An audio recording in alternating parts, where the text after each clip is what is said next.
갈 때까지 가버린 한 지파라는 제목으로 말씀을 나누겠습니다.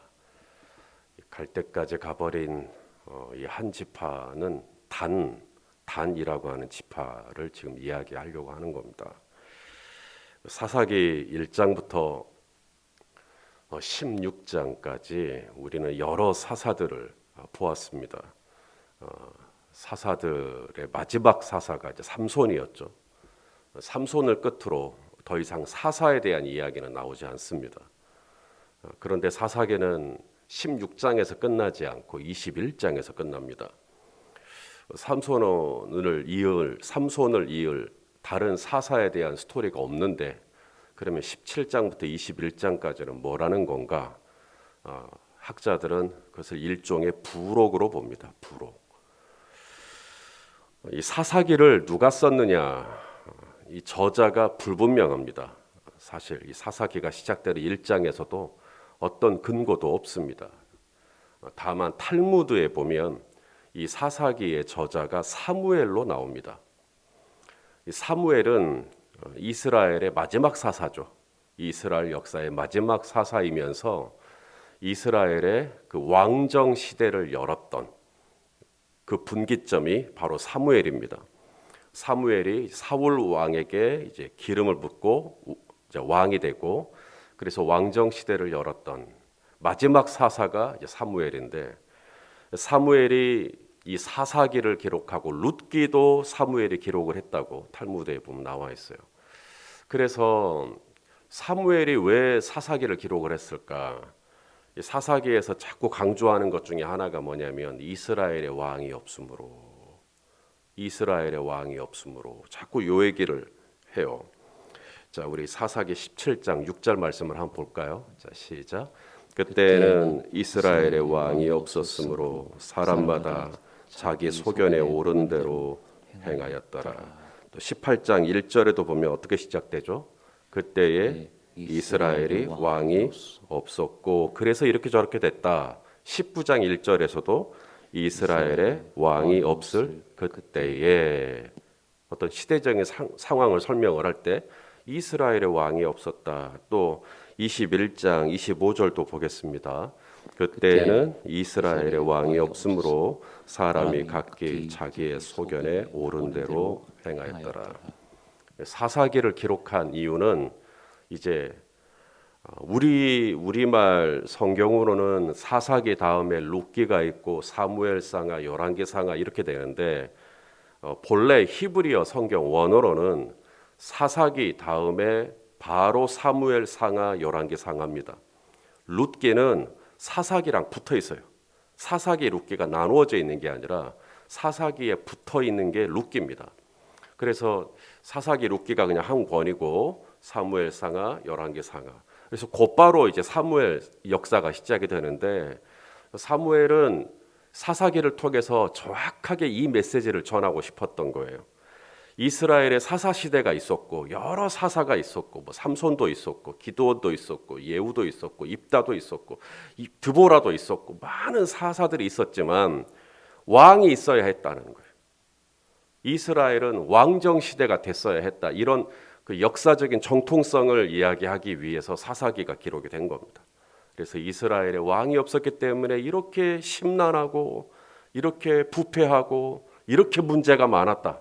요 얘기를 하기 위해서 사사기와 룻기가 이야기된 겁니다. 그 대표적인 예로 이 사사가 이스라엘의 왕이 없을 때 이스라엘이 얼마나 문제가 많았는가를 그 대표적인 예로 단지파 이야기를 이제 하고 있는 겁니다. 사실 여호수아 때에 단지파는 땅을 기업으로 분배받았어요. 여호수아 19장 40절에서 43절을 보시면 일곱째로 단 자손의 지파를 위하여 그들의 가족대로 제비를 뽑았으니 그들의 기업의 지역은 소라와 에스다올과 이르세메스와 사알라빈과 아얄론과 이들라와 옐론과 딥나와 에그론과 이러면서 이 단지파의 경계를 쭉 설명을 해줘. 여기까지가 단지파 땅이다. 이 단지파 땅을 지도로 보면 바로 그 서쪽에는 베냐민 지파가 있고 동쪽으로는 지중해가 있어요. 굉장히 좋은 땅입니다. 바다를 끼고 도시들이 많이 형성되잖아요. 부산도 그렇고 케이프타운도 그렇고 유명한 도시들이 바다를 끼고 많이 형성이 되는데 정말 좋은 땅인데, 그런데 그 땅에, 그 단지파가 분배받은 그 땅에 가나안 사람들이 살고 있는 겁니다. 아모리 족속이 살고 있죠. 다른 지파들은 각자에게 분배된 땅에 남아있는 가나안 사람들과 싸워서 그 땅을 차지하죠. 근데 단지파는 안 싸웁니다. 단지파는 이 아모리 족속과 싸우기를 싫어해요. 그래서 어디로 가느냐? 전혀 하나님이 예정하지 않았던 엉뚱한 곳으로 튀어버립니다. 그 예정에 없던 장소가 라이스, 오늘 본문에 라이스라고 나와요. 29절 말씀 우리 한번 읽겠습니다. 시작. 이스라엘에게서 태어난 그들의 조상 단의 이름을 따라 그 성읍을 단이라 하니라. 그 성읍의 본 이름은 라이스였더라. 지금도 성지 순례를 가면 텔, 단 이름이 그대로 남아 있습니다. 이 텔, 이 단은 이스라엘 최북단에 있습니다. 제일 꼭대기에 있어요. 본래 단 지파가 분배받은 곳은 저 밑에 지중해가 있고 사해가 있는 이스라엘 남방이에요. 그런데 중간에 갈릴리를 넘어서 저기 헐몬산에 있는 최북단까지 올라간 겁니다. 하나님은 단지파를 그리 가라고 말한 적이 없어요. 단지파가 스스로 어디가 좋을까, 우리가 분배받은 제비 뽑아서 분배받은 땅으로 가자니 힘센 아모리 족속이 있으니까 우리 어디로 가서 살까 하다가 라이스까지 올라간 겁니다. 라이스를 이제 차지할 때에 이 단 지파에서 정탐꾼들을 보내요. 이 정탐꾼들이 이 라이스를 정탐을 하고 너무 좋아가지고 이렇게 보고를 합니다. 자, 단지파의 정탐꾼들의 보고예요. 자, 18장 10절 시작. 너희가 가면 평화로운 백성을 만날 것이요, 그 땅은 넓고 그곳에는 세상에 있는 것이 하나도 부족함이 없느니라. 하나님이 그 땅을 너희 손에 넘겨 주셨느니라 하는지라. 이게 지금 단 그 라이스 땅을 정탐하고 온 단지파의 정탐꾼들이 하는 얘기입니다. 하나님이 그 땅을 너희 손에 넘겨 주셨느니라. 이거 사실 아닙니다. 하나님은 라이스 땅을 단지파에게 주신 적이 없어요. 하나님은 이런 말씀하신 적이 없습니다. 지금 정탐꾼들이 이 라이스 땅이 너무 좋으니까 라이스 땅을 차지하고 싶은 거죠. 근데 차지하고 싶은데 그냥 이 땅이 좋아 보이니까, 평화로워 보이니까 우리 이 땅을 차지하자라고 하면 아무도 거기에 동조하지 않을 거라는 걸 알기 때문에 하나님을 갖다 붙인 겁니다. 하나님이 이 땅을 우리에게 주셨다. 그러니까 우리가 차지하자. 자기가 하고 싶은 거고, 자기가 그 땅을 차지하고 싶은 거고, 그런데 거기다가 자꾸 하나님의 뜻을 집어넣어요. 하나님은 그렇게 말씀하신 적이 없는데, 이것은 다 하나님을 위한 거고 하나님의 이름을 위한 거고, 하나님은 그렇게 말씀하신 적이 없는데 그냥 본인이 하고 싶은 것이면서도 거기다가 이것이 하나님께서 우리에게 주신 거다. 왜 그렇게 하는 겁니까? 왜 단지파는 하나님이 본래 주셨던 땅에 만족하지 못하고 저 북단에 있는 라이스까지 올라가는 겁니까? 그리고 라이스는 하나님이 주신 것이 아님에도 불구하고 이거 하나님이 주셨다, 왜 그렇게 고집을 부리는 겁니까? 왜 그렇게 무모하게 하는 것이죠? 이 모든 이유가 이스라엘의 왕이 없으므로. 지금 사무엘은 그 이야기를 하고 싶은 거예요. 이스라엘의 왕이 없으므로. 여러분, 이스라엘의 왕이 없나요? 하나님이 왕이시잖아요. 다시 말해 이스라엘의 왕이 없다라는 말은 하나님을 왕으로 인정하지 않더라는 겁니다. 하나님을 왕으로 인정하지 않으니까 이렇게 심란해져 버리는 거예요. 나의 인생의 질서는 오직 하나님이 왕으로부터 시작을 해야 되거든요. 그래야 모든 삶의 순서가 딱딱딱 맞아 떨어지는데 하나님을 왕으로 인정하지 않은 순간 어떻게 될까요? 내게 주신, 내게 줄로 재어준 구역이 있어요. 그거 만족을 못하는 거예요.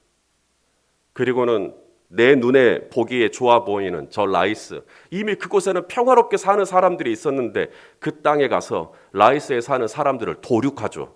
강탈하죠.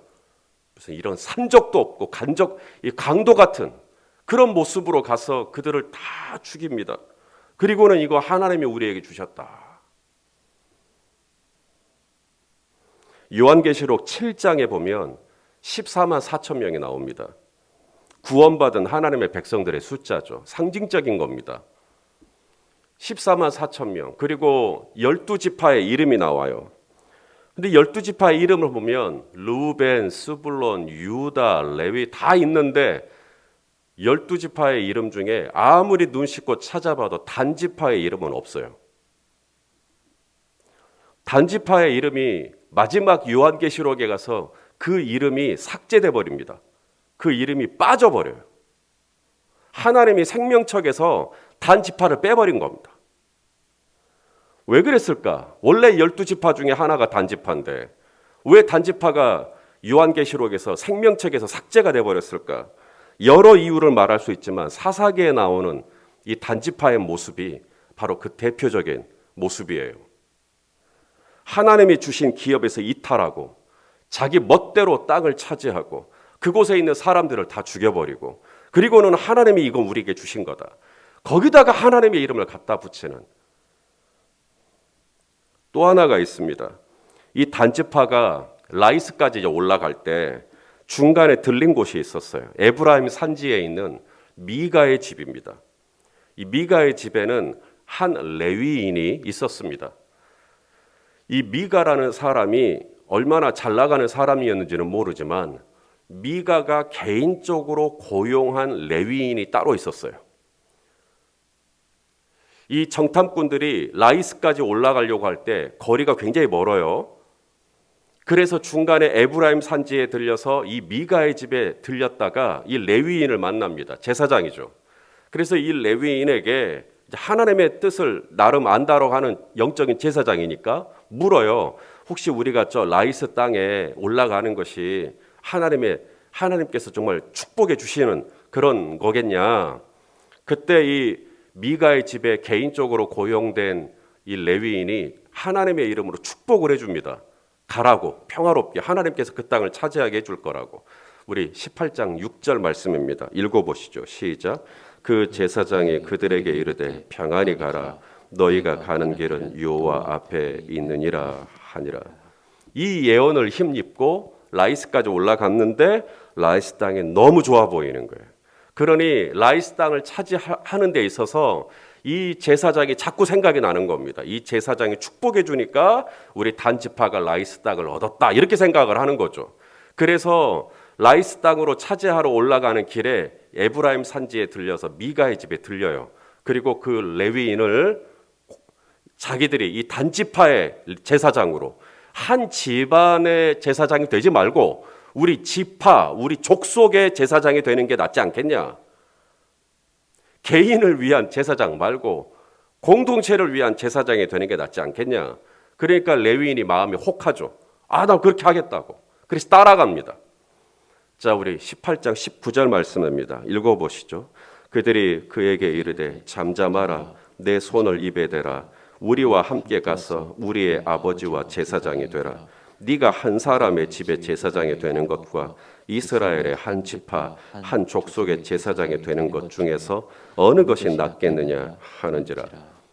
그래서 제사장이 결정을 합니다. 20절 시작. 그 제사장이 마음에 기뻐하여 여기서부터 문제가 시작됩니다. 에봇과 그 다음에 드라빔과 새긴 우상을 받아가지고 그 백성 가운데로 들어가니라. 레위인이라며요. 하나님을 섬기는 제사장인데 목사님을 말하자면 모시고 간 겁니다. 그런데 이 제사장이 이 레위인이 뭘 가지고 자기 몸뚱아리만 간 게 아니라 그 미가의 집에 있던 온갖 우상들, 에봇, 드라빔 그리고 각종 새긴 우상들을 다 챙겨서 갔다는 거예요. 그러니 단지파 땅이 어떻게 되겠어요? 단지파 땅이 우상으로 더럽혀지겠죠. 그 이야기가 오늘 본문 31절에 나옵니다. 자, 31절 말씀 시작. 하나님의 집이 실로에 있을 동안에 미가가 만든 바 새긴 신상이 단 자손에게 있었더라. 이스라엘 역사. 이스라엘이 처음에는 통일 왕국이었죠. 다윗 때까지만 해도. 하지만 다윗 이후에 솔로몬이 재위하면서 북이스라엘과 남유다로 갈라집니다. 이때 북이스라엘이 유다 땅에 있는 예루살렘 성전으로 가는 걸 막기 위해서 이 북이스라엘 땅에다가 이제 그 우상을 만들어 놓습니다. 그 우상을 만들어 놓은 장소가 단지파입니다. 그래서 단지파는 이스라엘 역사 이래로 계속해서 우상으로 점철된 땅입니다. 하나님이 마지막 날 생명록에서 단지파를 빼버립니다.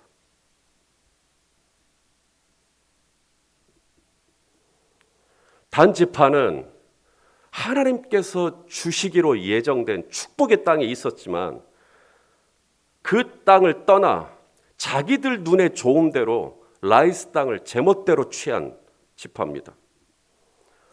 또 하나, 그 평화롭게 살고 있는 라이스 사람들을 도륙하고 거기다가 하나님의 뜻을 대입시켜서 이건 나는 하나님의 우리에게 넘겨주신 것이라고 하는 이 오만방자한 모습을 보였습니다.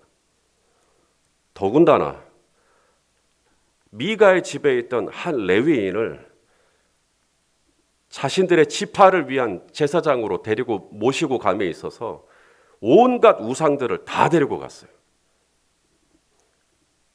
하나님을 안 섬긴다라는 거 아닙니다. 단지파도 하나님 섬기죠. 그런데 하나님을 섬기지만 하나님도 섬기고 각종 우상도 섬기는 혼합주의가 이 단지파 안에 있었습니다.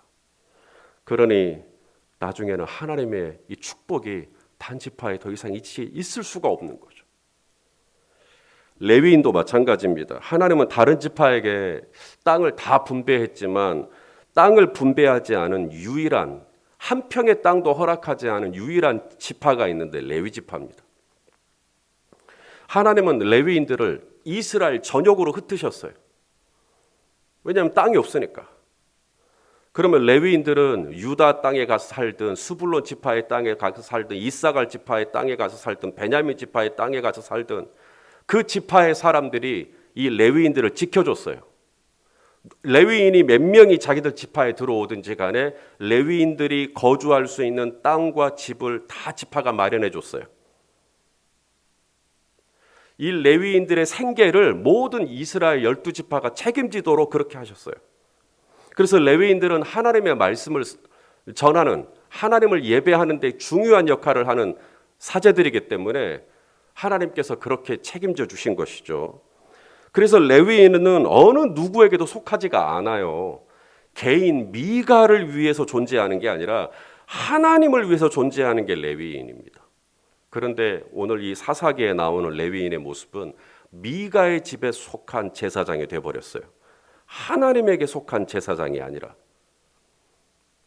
자, 우리 민수기 3장 12절 말씀을 보겠습니다. 시작. 보라, 내가 이스라엘 자손 중에서 레위인을 택하여 이스라엘 자손 중에 태를 열어 태어난 모든 마지를 대신하게 하였은즉 레위인은 내 것이라. 그런데 사사기에 보니까 그 레위인이요, 이제는 하나님을 위해서가 아니라 개인 누군가를 위해서 존재를 해요. 하나님을 기쁘시게 하는 모습이 아니라 누군가 그 개인 한 사람을 만족시키기 위한 목회를 하고 있는 거예요. 그 한 사람에게 질질 끌려가는 거예요.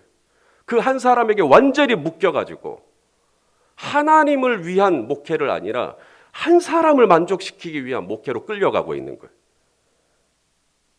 개인의 제사장이 돼버린 거예요.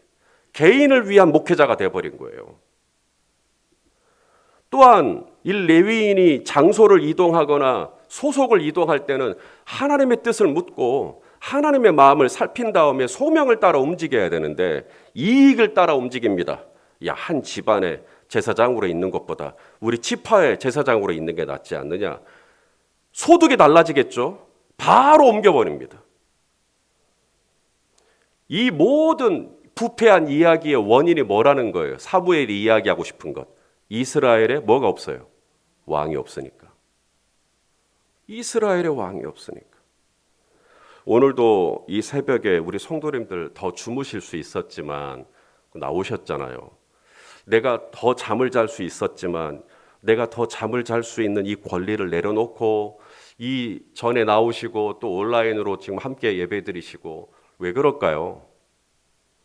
내가 가지고 있는 이 시간, 내가 취할 수 있는 개인적인 권리들이 있지만 하나님을 왕으로 삼고 정말 하나님을 만족시키고 하나님을 기쁘시게 하기 위하여 내가 이 시간을 쪼개고 몸을 들이고 그래서 이 기도의 자리에 나오셨다고 저는 믿어요. 비단 새벽뿐이겠습니까? 내게 속한 것 중에 하나님의 것이 아닌 게 없잖아요. 내게 있는 물질, 내게 있는 건강, 내가 가지고 있는 사회적인 포지션, 이 모든 재능, 이 모든 것들이 다 나의 왕, 나의 하나님의 것인데 이것을 우리가 순간순간 인정해드리고 오늘도 내게 허락한 모든 영역 안에서 하나님이 가장 큰 주도권을 가지시고 하나님의 뜻에 따라 순종하며 나아가는 복된 하루가 되실 수 있기를 예수 그리스도의 이름으로 축원합니다. 기도하겠습니다. 아버지 하나님, 정말 심란한 이야기를 듣습니다. 어떻게 한 지파가 이렇게 무참해질 수 있고 어떻게 하나님께 구별된 레위인이 이렇게 탐욕스러울 수 있는지. 근데 이 모든 원인이 하나님을 더 이상 왕으로 인정하지 않고 내가 스스로 왕이 되려고 할 때 나타나는 결과라는 것을 봅니다. 주님, 두렵고 떨리는 마음으로 오늘 말씀을 받습니다. 오늘 이 하루도 내게 허락한 모든 영역 안에서 오직 하나님만이 나의 왕이신 것을 인정하고 하나님의 뜻을 쫓아 하나님의 나라와 하나님의 의를 구하는 복된 하루가 될 수 있도록 인도해 주시옵소서. 예수님의 이름으로 기도하옵나이다. 아멘.